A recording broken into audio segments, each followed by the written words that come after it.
perkenalkan, nama saya Rizka Nisa Humairah, mahasiswi UIN Sunan Gunung Jati Bandung, Fakultas Tarbiyah dan Keguruan, jurusan Pendidikan Bahasa Arab, kelas 2D. Terima kasih kepada Ibu Hajah Dr. Yeti Heriati, MPD, yang telah memberikan tugas public speaking, sehingga saya dapat mengembangkan kemampuan saya melalui tugas ini. Mari kita panjatkan puja-puji dan syukur kita kepada Allah Subhanahu wa Ta'ala yang telah memberikan kita nikmat sehat di tengah pandemi corona yang sedang mewabah ini. Salawat serta salam tak lupa kita junjungkan kepada Nabi besar kita, Nabi Muhammad SAW, yang telah membawa kita dari zaman yang kegelapan menuju zaman yang terang benderang seperti saat ini. Berdirinya saya di sini bukan untuk menyanyi karena saya bukan Syahrini. Berdirinya saya di sini bukan untuk memberikan motivasi karena saya bukan Mario Teguh. Berdirinya saya di sini untuk membagikan sedikit pengalaman saya dan sedikit ilmu yang saya punya tentang pentingnya penanaman karakter pada anak usia dini. Sebelumnya saya akan berbagi pengalaman pribadi saya. Kemarin saat liburan kuliah semester 1, saya sempat mengajar di salah satu sekolah dasar di dekat rumah saya. Saat awal saya masuk kelas untuk mengajar, semua berjalan lancar. Hanya ada perkenalan dari diri saya dan anak murid saya. Tapi setelah beberapa hari saya mengajar, mulai banyak hal yang ditanyakan oleh anak murid saya. Seperti, ibu punya akun Instagram nggak? Atau, ibu punya akun TikTok nggak? Mungkin pertanyaan itu sangat umum ditanyakan mengingat kita telah memasuki era globalisasi sehingga internet, khususnya media sosial, dapat diakses oleh seluruh kalangan, mulai dari yang muda sampai yang tua. Tapi ada satu hal yang membuat saya sangat kaget saat mereka menanyakan, ibu udah punya pacar belum?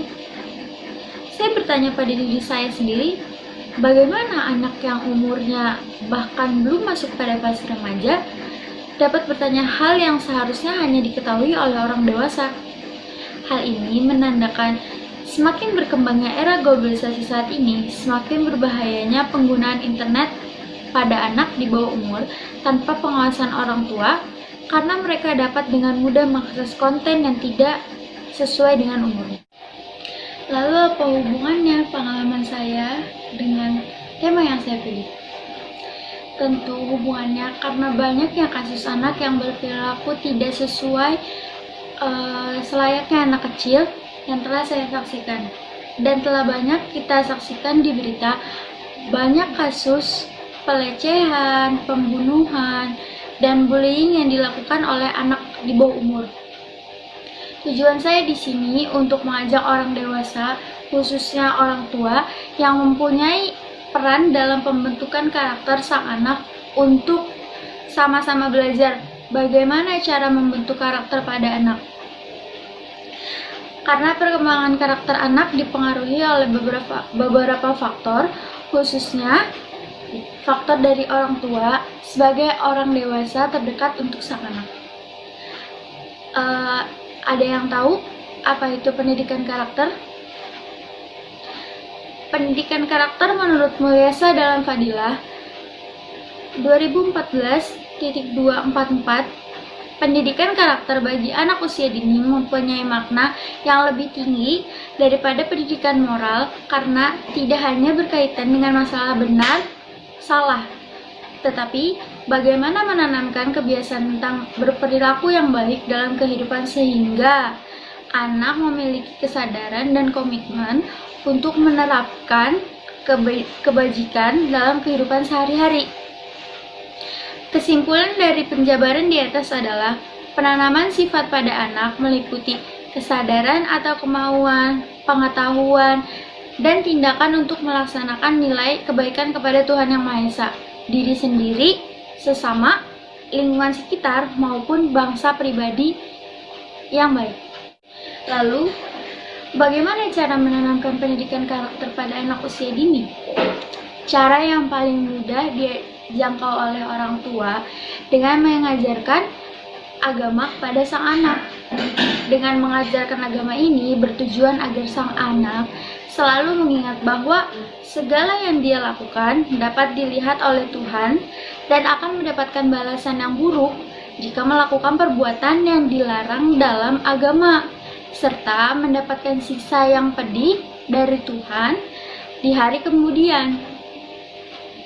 Menurut psikolog di Harvard, memberikan model untuk berperilaku bagi anak dapat memberikan anak satu acuan tentang apa yang baik dan tidak. Dengan begitu, orang tua perlu untuk menunjukkan banyak perilaku ramah dan hangat kepada orang lain dengan harapan anak dapat menerapkannya juga.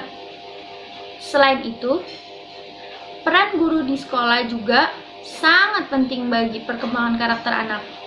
Salah satu cara menanamkan karakter baik pada anak dengan mengurangi kurikulum berbasis kognitif dengan menggantinya dengan materi pendidikan karakter seperti menceritakan kisah keteladanan para nabi, keteladanan para pahlawan Islam dunia, nasional, bahkan lokal. Dan yang paling penting, guru harus memberikan contoh tindakan baik kepada anak didiknya. Peran orang dewasa selain orang tua juga sangat penting bagi pendidikan karakter sang anak. Bisa kita lihat di kehidupan sehari-hari bahwa banyak anak di bawah umur yang berbuat buruk karena melihat para idolanya melakukan perbuatan buruk juga. Seperti pacaran contohnya. Banyak sekali para selebgram atau influencer yang tidak bertanggung jawab memperlihatkan kegiatan mereka sedang berpacaran di Instagram yang tidak dapat ditentukan batasan umurnya. Hal ini seringkali membuat sang anak menjadi penasaran, bahkan mengikuti perbuatan itu, tetapi saya tidak memungkiri bahwa banyak juga influencer yang membawa pengaruh baik terhadap sang anak. Ini juga tergantung kepada orang dewasa bagaimana membatasi sang anak untuk melihat sebuah konten, sebuah media sosial, entah itu baik, entah itu buruk, juga bisa dari kita untuk membatasinya. Kesimpulan dari materi kali ini adalah dengan menanamkan pendidikan karakter sejak dini dapat menciptakan generasi penerus bangsa yang berkarakter, melatih mental dan moral anak, menjadikan pribadi yang bijaksana, mampu bekerja sama dengan orang lain, dan dapat meningkatkan kemampuan anak untuk mengatasi masalah. Dan kita, sebagai orang dewasa, harus bisa membantu anak agar menjadi karakter yang baik. Demikian materi public speaking ini saya sampaikan. Jika ada salah kata atau perbedaan pendapat dengan pendengar, mohon dimaafkan. Ambil yang bermanfaat, buang yang salahnya. Semoga public speaking saya lebih baik ke depannya dan bermanfaat untuk para penonton. Wassalamualaikum. Terima kasih.